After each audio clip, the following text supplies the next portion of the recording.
Quite a bit has happened since I last spoke to you YouTube people. SAG joined the writers in their strike, Barbenheimer was a massive success, and The Last Voyage of the Demeter is making in tens of dollars. Which is kind of a shame because it looks pretty good, you know? Corey Hawkins and Liam Cunningham deserved better. So today, I am going to break out my oven mitts because I'm about to deliver the hottest take that I have ever had on this channel. Are you ready? I have to, okay? It's necessary. Disturbia is a better movie than Rear Window. So I have about 20 minutes to finish this take before the door-to-door brigade of the cinema police come and take me away for re-education, where they will presumably burn out my retinas and make me watch a bunch of Hitchcock films until I say that he is the greatest director to have ever done it. Before I get into this, be sure to like, share, and subscribe. I am clearly sacrificing my freedom and my integrity giving you this delicious content of Disturbia. Shia LaBeouf. Rear Window is a 1954 classic directed by Alfred Hitchcock. The film stars Jimmy Stewart as L.B. Jeffries, a photographer who is bedridden because of an accident. His girlfriend Lisa, played by the amazing Grace Kelly, shows up every now and then to, take his mind off it, but he spends most of his days looking out his window and watching his neighbors. He notices one of his neighbors goes missing and that her husband is doing some suspicious stuff, like cleaning a knife and a handsaw. You know where this is going. It is a tense thriller where Jeffries has to piece the crime together from afar using only his camera and his lens. It's honestly a classic for a reason. Go watch it. But I'm sorry, Alfie, your cute little movie sucks compared to the new shit. And by new shit, I do mean the over 15-year-old film, Disturbia, directed by DJ Caruso. The film stars Shia LaBeouf as Kale Brecht, a troubled teen on house arrest, who, after passing his court-mandated alone time watching his neighbors, begins to suspect that one of his neighbors is a serial killer. I'm not sure how much of my appreciation of this film has grown since revisiting it after 2020 and all of the COVID lockdown stuff, but it absolutely captures the monotony and the lengths that we will go to in order to keep us occupied. I'm honestly kind of surprised that Kale didn't get into sourdough starters. Okay, Ash, how much time do I have left? Okay, so I don't have as much time as I would like to get into the details I usually get into because, as I said earlier, I'm about to be unpersoned. But the reasons why I find Disturbia to be a pretty solid thriller with a fantastic premise is due to the screenplay by Christopher Landon and Carl Ellsworth. They made one of the most impactful openings to a movie to create empathy for a character, especially a character who may be seen as unlikable. They crafted a solid character arc for Kale, and they weaved a web of a plot that converges into a pretty solid climax. So, Kale Brecht.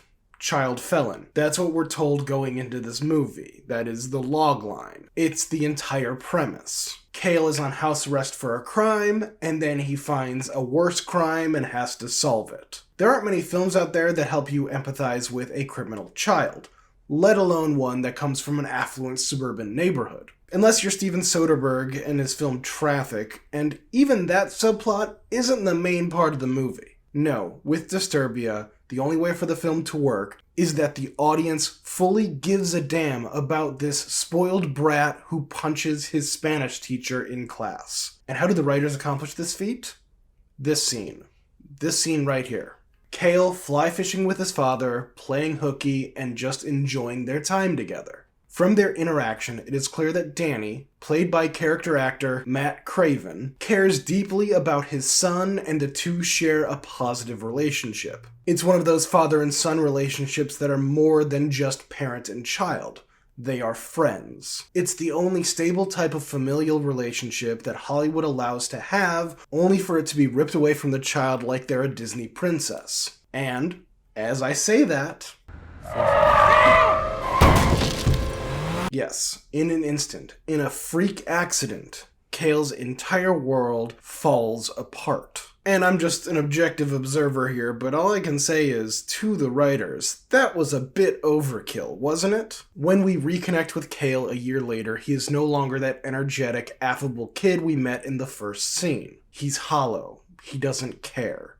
But we do. We feel for him. He struggles to complete his Spanish class oral exam, talking about what his plans are over the next 3 months during summer. But this kid hasn't planned for any sort of future for the past year. He's just going through the motions. So when his teacher, kinda being a dick, comes up to him and asks what his father would think, we don't sympathize with him clocking him in the face, but we get it. We empathize. We understand. He may be a sullen millennial Holden Caulfield type, but we understand why he is the way he is. That is the most important thing you can do in the first 10 pages of your script. We don't have to care about your character, but we do need to understand them. So Kale starts Disturbia as this self-centered brat, and he's understandably upset with the world and authority and everything. It's a pretty clear point for you to start to give a character an arc. We saw him at his lowest, the worst moment in his life.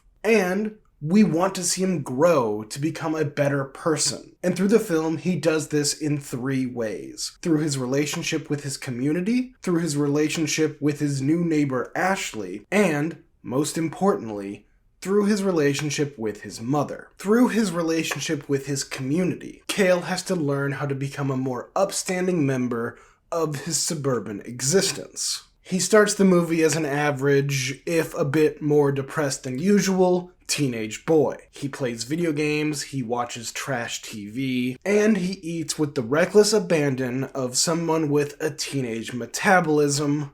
God, I wish I still had that. And while on house arrest, once his mom cuts off his Xbox and iTunes privileges, Kale spends his time in his father's old office watching his neighbors with a binocular. What starts as a way to simply kill the time over the next 3 months quickly becomes a crusade to secure his neighborhood's safety. His snooping of his neighbor Robert, played by David Morse, starts initially as a fascination, much like the other neighbors in the cul-de-sac. But slowly we find certain things to be off. The news talks about a specific car with a dent in it, and then, later that night, Kale watches David return home with his car that has a dent in it. His interest is piqued, but it slowly turns into obsession when he realizes that not only is he the only one who knows what's happening, he's the only one who cares to stop it,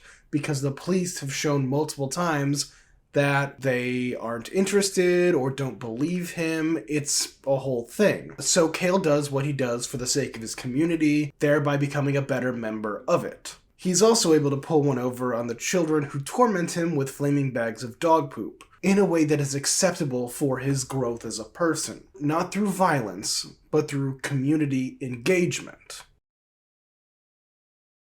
Further helped along on his growth is his relationship with Ashley, played by Sarah Romer. She is the new girl who moves into the house next door. And Sarah Romer is actually pretty good in this role. I don't know what's happened to her. Oh, she married Chad Michael Murray. And she was in a movie starring Bruce Willis in 2021. Good for her. But obviously Kale takes an interest to Ashley quite quickly. And after an embarrassing introduction, he starts watching her. You know, like stalkers do. But no, it's not a stalker because he's the main character of the movie, you see, and this is the mid-2000s, so it's not a stalker, it's romantic. Okay, yeah, so the love subplot is not great, but it is serviceable. But eventually they begin talking, and not only does she help with the case, she becomes a confidant for Kale. And Kale is as good for Ashley as she is for him. She is a new relationship with the added bonus of not being somebody who knows that he lost his father, even if she may intellectually know that he lost his father. It's not something that's always there. And she seems to be the only person in his life that is able to look at him and see more than just the monitor on his ankle. And he is a respite for her overbearing home life. But the most important aspect of Kale's character development in Disturbia is through his relationship with his mother, Julie, played by Carrie-Anne Moss. Kale clearly harbors some serious guilt for his father's death, even so much as to feel responsible for it. Sure, he was driving the car, but Jesus, that was a freak accident, and maybe he was a little too close to the car before him, but that shouldn't be the reason why he thinks that he killed his father. It's clear from the movie that Kale and his mother really haven't healed, and she, in particular, has not helped dissuade him from the notion that he killed his father. She hasn't helped alleviate his guilt. Their relationship prior to the accident isn't really explored, but it probably was fine based on his relationship with his father, and it is clear post-accident they are not as close as they once were. He is disrespectful and takes her for granted, but by the end of the film he is able to do for his mother what he is not able to do for his father, and save her from a violent death, thereby allowing them to come closer and appreciate each other. It's like poetry. Okay, so finally we're at the meat and potatoes of what the movie is. Why we're all here. The "my neighbor is a serial killer" plot. And why this works great in particular is because it takes its time. The film builds the atmosphere naturally, almost as window dressing with its subtlety. It starts with small things, news reports and such. That is until the 30-minute mark, when he notes that Robert returns home with the dented car the news report talked about. Then we get Kale and Ashley and everybody spying him with a woman in his house. Later that night, he hears a blood-curdling scream coming from that house, and he never actually sees her leave. This leads to a second act full of tense moments, with not only Kale getting noticed by Robert because he's as subtle as a punch to his Spanish teacher's face, but also having both Ashley and Ronnie, his best friend, get involved with the investigation, leading to some pretty close calls with someone who you believe is a serial killer.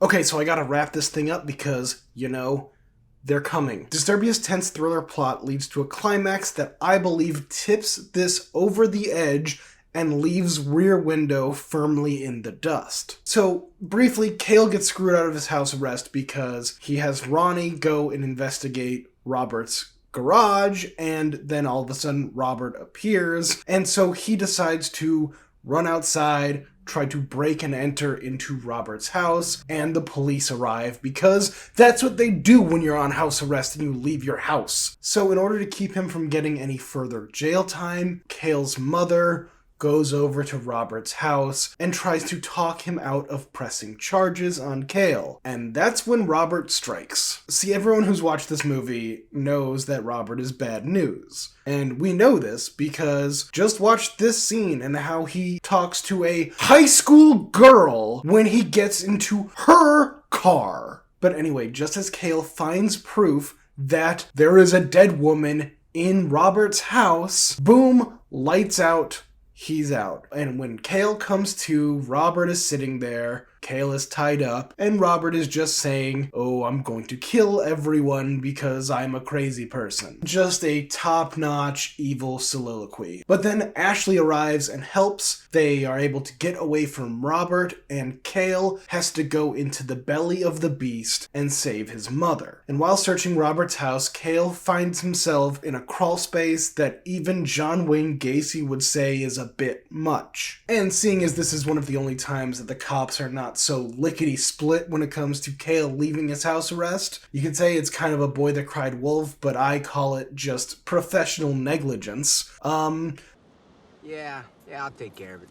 When I take care of it, dispatch 13 Adam. They're useless. So Kale has to take it on himself to save his mother, himself, and his community from a wolf who has been hiding in plain sight. And he kills Robert with a pair of garden shears.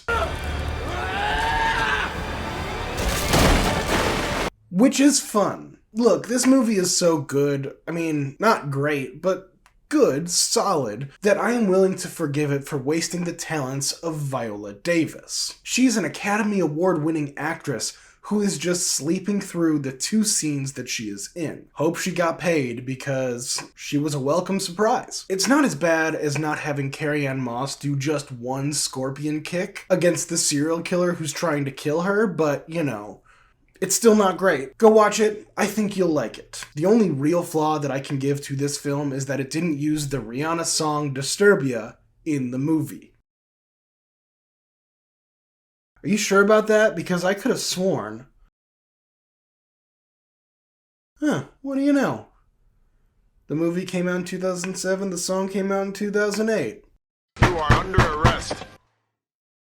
You are Okay, under shit, arrest. they're coming. Be sure to like, share, and subscribe. I need the traffic. I need you to help me, because only with your help can I get out of the gulag that's gonna force me to watch Kubrick films over and over and say how good, you know, Lolita is or You whatever. are under Get arrest. back! Under arrest. You are under arrest. You are under arrest.